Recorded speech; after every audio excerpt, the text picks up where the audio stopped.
Les membres d'une communauté paroissiale chérissent le sentiment d'être ensemble en Église comme membres du corps du Christ.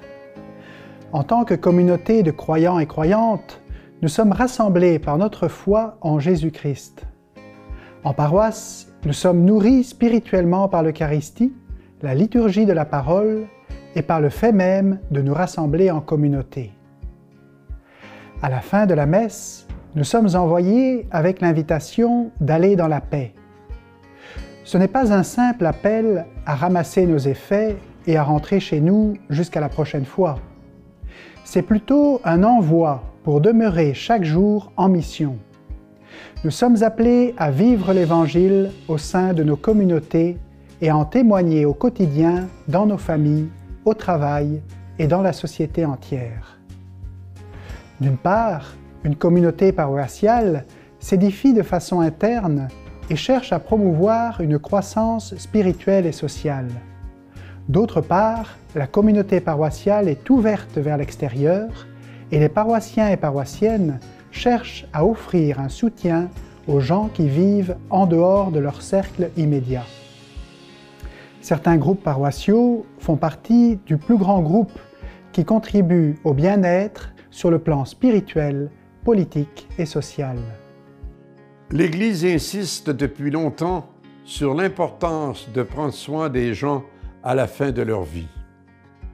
Nous nous souvenons de Sainte Fabiola, dans l'Église primitive, qui a fondé l'un des premiers hôpitaux de Rome, de Saint Vincent de Paul, qui est vénéré pour son dévouement généreux envers les pauvres, ou des trois sœurs augustiniennes qui ont ouvert le premier hôpital du Canada, l'Hôtel-Dieu. L'Église nous a toujours encouragés à accomplir des œuvres de miséricorde corporelle, suivant les paroles de Jésus. « Car j'avais faim et vous m'avez donné à manger. J'avais soif et vous m'avez donné à boire.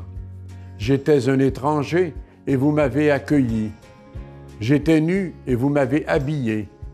J'étais malade et vous m'avez visité. J'étais en prison et vous êtes venus jusqu'à moi. » Ces indications nous inspirent à offrir un accompagnement sous bien des formes, en solidarité avec les gens à toute étape difficile de la vie, y compris en fin de vie. L'expérience des gens à la fin de leur vie est souvent exigeante. La personne malade peut souvent hésiter à demander de l'aide parce qu'elle craint d'être ou de devenir un fardeau pour les autres. Ce sentiment d'être un fardeau peut amener quelqu'un à se sentir isolé, esseulé et sans espoir et à se sentir en marge de la société. Il peut rendre non seulement la personne mourante, mais aussi les soignants incapables d'avoir des conversations convenables et signifiantes. La personne mourante peut alors se distancier des autres pour éviter de donner l'impression d'être un fardeau pour eux. Parfois, le désir de ne pas être un fardeau pour les autres incite la personne mourante à projeter en apparence une attitude positive, alors qu'au fond d'elle-même, elle peut se sentir effrayée ou angoissée par ce qui s'en vient. Elle ne veut peut-être pas exprimer ses véritables sentiments, de peur de rendre l'affrontement de sa maladie trop difficile pour ceux et celles qui l'entourent. Cette situation peut aussi amener le patient à exprimer son désir de mourir, de cesser les traitements ou même de demander l'euthanasie. Souvent, c'est quand on a le plus besoin d'aide qu'il est le plus difficile de la demander. Cela aussi est important à prendre en compte pour découvrir ce que pourrait être une réponse bienveillante. La parabole bien connue du bon Samaritain nous donne des pistes pour envisager ce que nous pourrions faire, à la fois comme personne et comme membre d'une communauté de croyants et croyantes, pour accompagner quelqu'un qui a besoin de notre aide.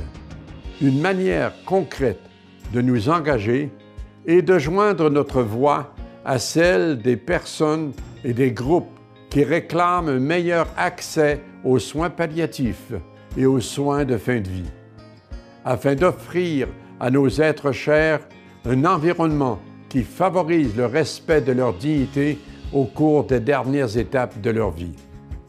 Par notre présence et notre souci envers ceux et celles qui sont en fin de vie, nous pouvons lutter contre les sentiments de solitude, de désespoir, d'abandon ou de détresse.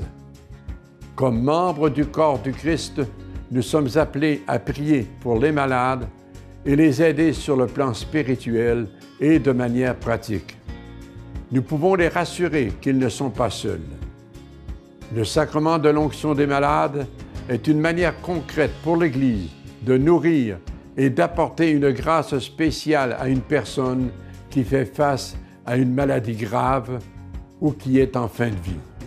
Les communautés paroissiales sont aussi appelées à continuer de soutenir les soignants et les familles dans le processus de deuil après le décès de leurs proches, en les consolant et en leur offrant un accompagnement qui tient compte de leurs besoins.